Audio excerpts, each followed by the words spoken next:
Good afternoon, music world. John here from What's Spinning here tonight to chat about this latest record from the band that never sleeps, King Gizzard and the Lizard Wizard. It's called Phantom Island. Now, if you've been somehow sleeping on these psychedelic rock titans out of Australia, you certainly have a mountain of music to catch up on.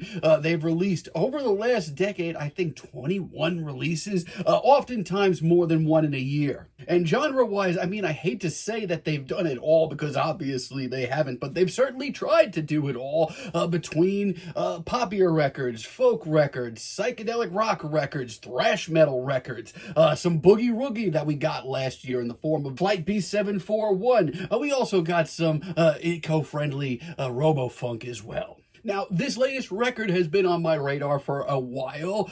It's been described as the band as their orchestral pop and symphonic rock record, and it was born out of the ashes of a couple of B-sides from the Flight B741 record that dropped last year. Now, I will say this, as far as my thoughts on the band has gone, I mean, it's been all over the place. I've loved a lot of their records, but they've also dropped a lot of records that either A, I've just not cared for, or B, haven't even had the time to listen to because they put out so material.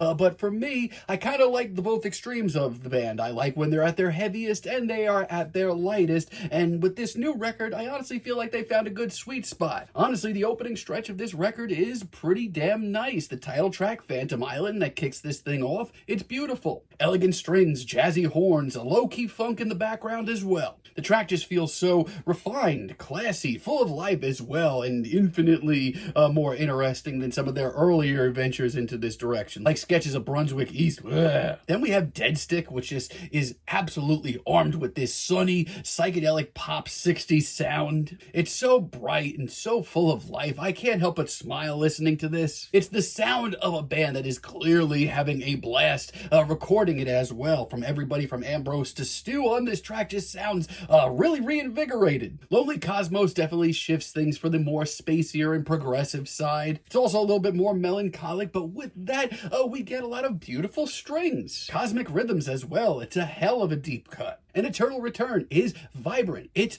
funky. It's a breathtaking deep cut that balances out the classier side of this album, the colorful side, but also shows the band having some fun once again. I mean, it's clear on albums like this, with this crop of songs, that the band is locked in, and not only that, having a blast doing it. And honestly, I don't have a lot of bad to report.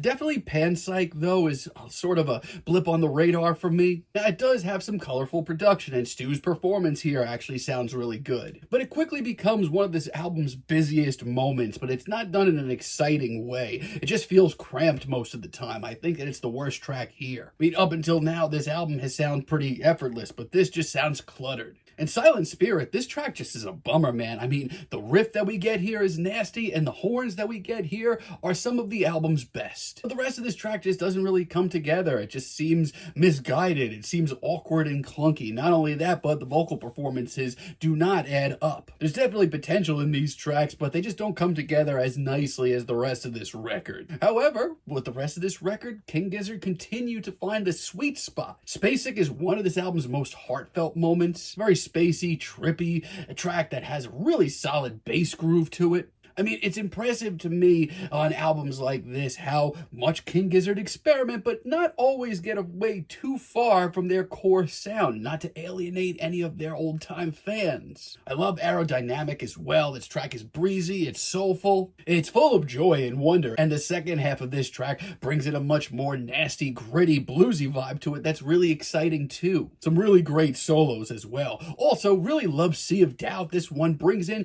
some slight southern flair, definitely some leftover sounds from Flight B741. It's super charming, super playful, and Grow Wings and Fly as a finale here certainly seems like a proper send-off. It's bright, it's progressive, it's super colorful, and it just sounds like a happening, honestly. It does a really great job of wrapping this album up with heart, soul, horns, and strings as well, obviously. I continue to commend the band's fearlessness. I mean, not every one of their project lands these days, at least not for me, and sometimes I just feel like it's wallpaper music at this point, but there's a lot to love here. When the band continues to experiment, push their sound, but do it in the right way, like they do on this record. I mean, I'm still going to stay tuned. However, I have no idea where the band is heading happening next. But for right now, I'm actually enjoying this record quite a bit. I'm feeling a light 8 on it, but let me know what you all think down below. If you like the video, be sure to give us a like, give us a subscribe. If you're feeling froggy, turn on those notifications, and let me know down below what you would like for me to chat about in the future. And until next time, have a great day, friends.